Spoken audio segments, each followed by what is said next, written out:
रमाई यशवंत मनोहर लिखित रमाई कादंबरीचे आपण वाचन करीत आहोत. आजचा भाग आहे 4. कुंकू लावील रमानं. भीमारमाच्या लग्नाची तारीख जाहीर झाली. भायखळ्याच्या मार्केटजवळील चाळीत आणि परळच्या डबक चाळीत चर्चा धावू लागली. रमाचं लग्न ठरलं. कोणाशी? रामदार सुभेदाराचा मुलगा खूप शिकला आहे. किती? यावर्षी 9व्या वर्गाला आहे. पुढल्या वर्षी मॅट्रिक होणार. बापरे, आपल्या समाजात इतकं शिकलेला मुलगा नाही. भिक्खू वलंकरांच्या रमाचं आयुष्य उजळून निघेल. पोर अनाथपणानं गांजली आहे. छान झालं बिचारीचं. इकडे डब्बक चाळीत चर्चांची कारंजी सुरू झाली होती. भीमाचं कौतुक करता करता काही लोक रमा शिकली नाही याचाही उच्चारही करून जात होते. दोन्ही पार्ट्या काही समबल नाहीत. मुलीकडली पार्टी जरा हलकी आहे. कुठे उद्याला मॅट्रिक होणारा भीमराव आणि कुठे काहीही न शिकलेली वलंकरांची मुलगी. अरे हो, पण आपल्या समाजात कुठे आहेत तशा शिकलेल्या मुली? आता शिकू लागल्या आहेत हळूहळू. पण रामजी सुभेदारांना शिक्षणापेक्षा मुलीचा स्वभाव आवडलेला आहे, अशी उलटसुलट चर्चा झडत होती. दोन्ही पक्षांकडील परिसर दुमदुमत होते. एक सुंदर इतिहास घडत होता.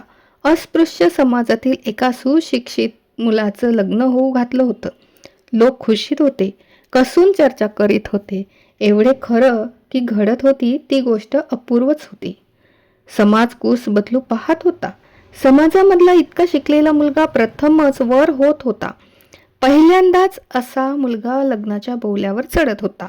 गरिबीत गाजलेल्या आणि अज्ञानात गाडलेल्या बायाबापड्यांसाठी ही गोष्ट निश्चितच नवलाची होती. मुंबईच्या चाळीमधून जगणाऱ्या अज्ञानाच्या डोंगराखाली चपलेल्या गोरगरिबांसाठी ही गोष्ट अप्रूपच होती. भीमारमाईच्या लग्नाची होत होती तशी चर्चा यापूर्वी कोणाच्याही लग्नाची झाली नव्हती. प्रत्येक जणच आनंदात होता. प्रत्येकाच्या मनात उत्साहाची लाट उसळली होती. सगळ्यांनाच उत्सुकता होती. सर्वांनाच या लग्नाची अपूर्वाई वाटत होती. असं लग्न ते प्रथमच पाहणार होते. उद्या परवा मॅट्रिक होणाऱ्या नवऱ्या मुलाचा रुबाब ते जवळून पाहणार होते. विश्वास बसू नये अशी गोष्ट ते पाहणार होते. भीमारमाच्या नातेवाईकांच्या घरांमध्ये आणि आजूबाजूच्या लोकांच्या मनामध्ये अगदी अनोखी रिमझिम सुरू झाली होती. भीमारमाचं लग्न असं रंगात येऊ लागलं होतं. यावेळी मध्येच एक संकट उभं राहिलं. रमापूर्वी भीमरावासाठी सुभेदारांसाठी 2 मुली पसंत केल्या होत्या. त्यातल्या पहिलीलाही त्यांनी नकार दिला होता. दुसरीलाही नकार दिला होता. त्या दोन्ही मुलीकडची मंडळी सुभेदारांकडे आली. त्या मुलीच्या पालकांना न्याय हवा होता. त्यांनी जात पंचायत बसवली. आमची मुलगी पसंत करून नाकारल्यानं आमच्या पोरीला आता खोट लागली आहे.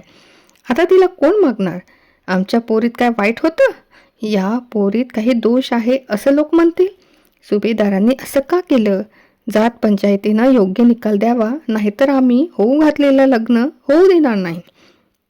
दुसऱ्यांदा पसंत केलेल्या मुलीकडचेही लोक आले होते. त्यांनीही वराच्या सारखाच आरोप सुभेदारांवर केला होता. सुभेदारांनी शांतपणे अपराध कबूल केला. पंच म्हणाले, सुभेदार, आपण असं का केलं? पंचमंडळी, मला अपराध मान्य आहे, पण कुठली उणीव त्या मुलींमध्ये होती म्हणून मी त्यांना नकार दिला नाही. त्या दोन्ही मुली मला माझ्या मुलीसारख्या आहेत. फक्त वलंकराची रमा अनाथ आहे, दुःखानं गांजलेली आहे, म्हणून तिच्याकडे माझा कल झुकला.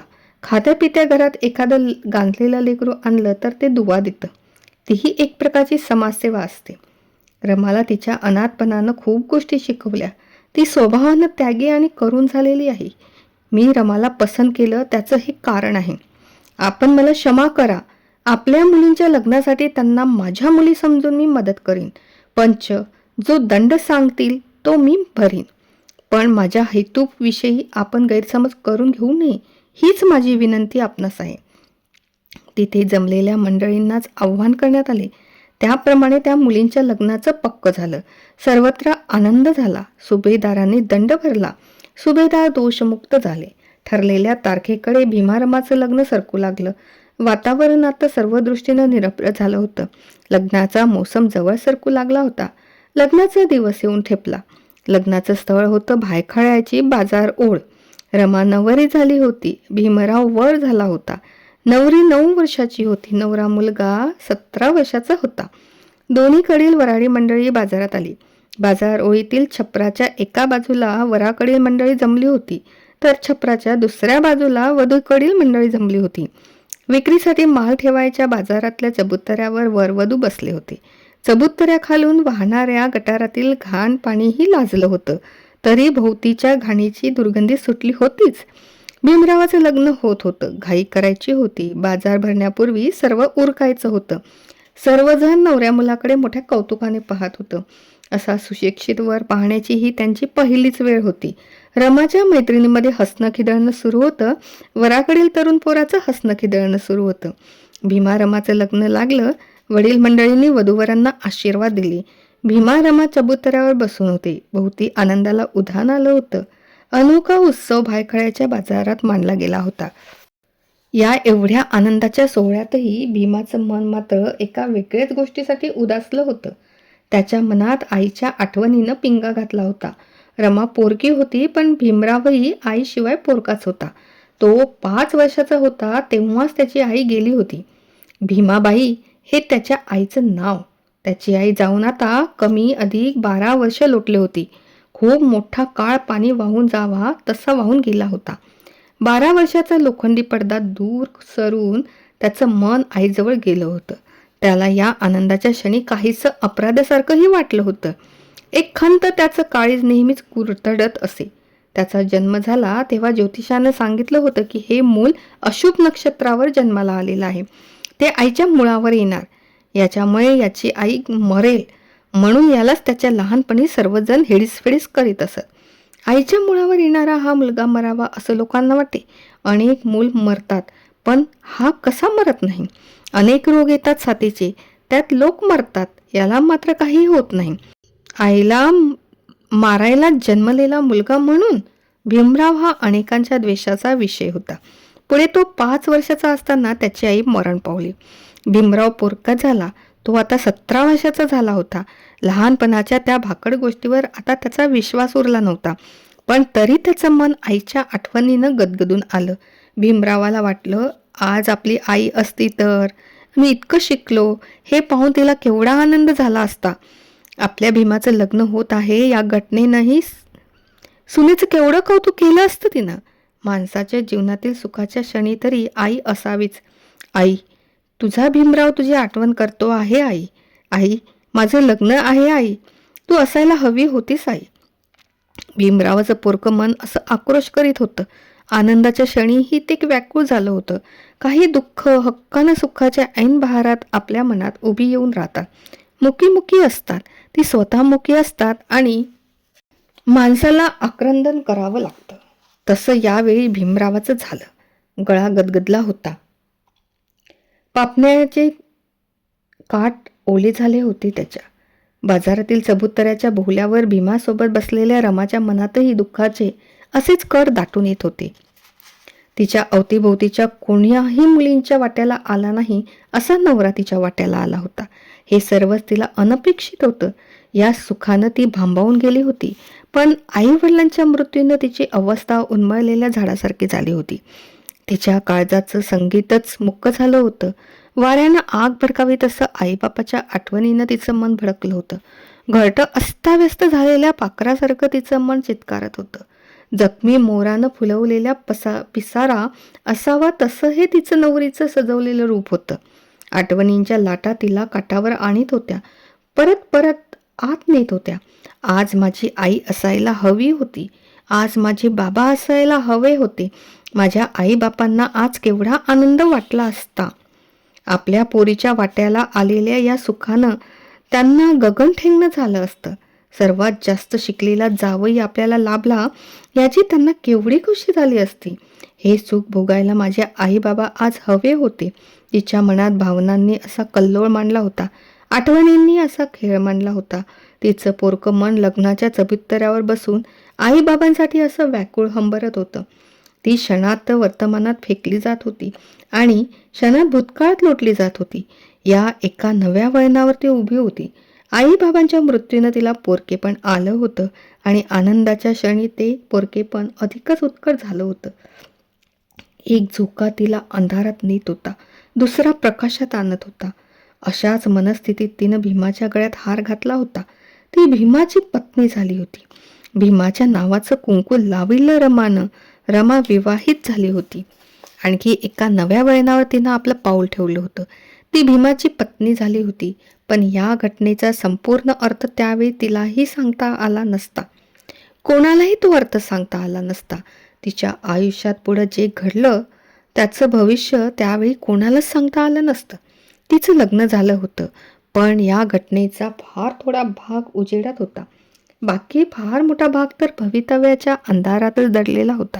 तिच्या एका प्रश्नाचं उत्तर मिळालं होतं. भवितव्यानं तेवढ्यापुरती आपली मूठ सैल केली होती. पण या घटनेपोटी जन्माला आलेले अनेक प्रश्न परत त्याच काळोख्या मुठीत बंद झाले होते. काय घडणार आहे कोणालाच माहीत नव्हतं. एवढं खरं की रमा एका वादळात सापडली होती. तिच्या पदराची गाठ एका तुफानाशी बांधली गेली होती. वादळ नेईल तिकडे तिला जावं लागणार होतं. रमा आता वादळाची सावली झाली होती. सूर्याची ती सावली झाली होती. सूर्यासाठी सावली होती, पण स्थिती अशी होती की हे वादळालाही माहीत नव्हतं, सावलीलाही माहीत नव्हतं. सूर्यालाही ते अज्ञात होतं. त्याच्यासाठी झालेल्या सावलीलाही ते अज्ञात होतं. सगळेच निर्णय भविष्याच्या काळोखात दडवून ठेवले होते. रमा सुभेदारांची सून झाली होती आणि वलंकर हे आडनाव बदलून ती आता आंबेडकर झाली होती. रमाचा संसार सुरू झाला. घरात सुभेदार होते, आनंदराव होते, त्यांची पत्नी लक्ष्मी होती आणि सुभेदारांची बहीण मीराबाई होती. मीराबाई पांगळी होती. भीमरावाची सावत्र आई जिजाईबाई होती. कुटुंब मोठं होतं. आंबेडकर कुटुंब असं नांदत होतं. भायखळ्याच्या मार्केटजवळच्या चाळीतून रमा आता परळच्या डबक चाळीत आली. एक चाळ सोडून दुसऱ्या चाळीत आली. काका आणि मामांच्या घरापेक्षा आंबेडकरांच्या घरचं वातावरण वेगळंच होतं. या घरात शिक्षण हे सर्वस्व होतं. भीमरावाच्या शिक्षणाभोवती सर्व घर फिरत होतं. मीराबाईचा रमावर खूप जीव होता. तिच्या आईप्रमाणेच मीराबाईलाही तिला व्यवहार सांगत असं. रमा वृत्तीनं सात्विक होती, पण आता तिच्या एका मोठ्या संसाराची जबाबदारी आली होती. रमा धीरानं सगळ्या गोष्टी समजावून घे. भांबावून जाऊ नको. लक्ष्मी तुझ्या मदतीला आहेच. रमाला आनंद वाटे. धीर येई. मीरा आत्या तिला आईसारखं वाटे. मीरा आत्या भीमरावाच्या अभ्यासाबद्दल तिला खूप सांगे. तिलाही या अभ्यास वेडाचं नवल वाटलं. नवऱ्याचा अभिमान वाटे. मॅट्रिकचा निकाल लागला. सर्वांनाच भीमरावाचा गर्व वाटला. पण रमाचं तर काय सुप्पा एवढं झालं. या सुप्पा एवढ्या काळजानं तिनं भीमरावाला ओळखलं. नवऱ्याचं कौतुक कोणत्या शब्दात करावं हे तिला सुचेना, पण तीही शब्दानं बोललीच नाही. तिचे डोळेच काय ते बोलले. रमाला खूप धन्यता वाटली. भीमरावाचा सत्कार झाला. सिके बोले अध्यक्ष होते. केळुसकर गुरुजी वक्ते होते. भीमराव उत्सव नायक. खूप हार घातले लोकांनी. कौतुक केलं. नवऱ्याचं कौतुक ऐकताना आणि पाहताना रमा भावविश्व फुलत होती. आनंदाचं चांदणं त्याच्या वृत्तीच्या ताटव्यात फुलत होतं. घरी परतल्यावर भीमरावानं तिला एकांतात विचारलं, तुला काय वाटलं रमा माझ्याबद्दल? पुरानं नदी फुलावी तशी ती आनंदानं फुलली होती. म्हणाली, तुम्ही खूप मोठे आहात. केवढा? मला सांगता येत नाही एवढे. खूप शिकेन मी. खूप शिका. मोठे व्हा. खूप. केवढा? कोणाला सांगता येणार आहे तेवढे. गदगदल्या मनानं रमा बोलत होती. आपल्या मॅट्रिक पास झालेल्या नवऱ्याचा पराक्रम पाहत होती. इतर या पराक्रमाला आशीर्वाद देत होते. त्यांचं अभिनंदन करत होते. रमा तर या पराक्रमाची सावलीच होती. या झेपावत निघालेल्या प्रवासाला साथ देण्याचं वचन तिनंही दिलं. वेगळ्या जबाबदारीनं रमाला बांधलं. अनेकांना अशा जबाबदारींशी बांधून घेण्याची संधीही मिळत नाही. रमाच्या वाट्याला हे सुख आलं होतं. हे सुख जपण्याचा निर्धार तिनं केला. या सुखाला वाढवण्याचा निश्चय केला. रमाच्या आयुष्याला हे नवंच वळण मिळालं होतं. ती निघाली होती. ती अनाथ मुलगी होती. ती कोवळी मुलगी एका अनोख्या प्रवासाला निघाली होती. एक एक सुखच असं असतं की ते स्वतःच्या बदल्यात शेकडो दुःख पदरात टाकतं. अशाच एका सुखाच्या बदल्यात शेकडो दुःख झेलण्याची प्रतिज्ञा करून रमा निघाली होती. तिचं मन या अज्ञात वाटेवरच्या प्रवासाला निघालं होतं. हा प्रवास तिला कुठे नेणार होता? रमाच्या वाट्याला काय काय येणार होतं? रमा हरणार होती का? प्रवास पार करणार होती? प्रश्न तर नवे होते. त्यांना उत्तरे कशी मिळणार होती? पण आता थांबताही यायचं नव्हतं. थांबणं हाच मृत्यू ठरला असता. वादळाच्या सावलीला आता पर्याय नव्हता.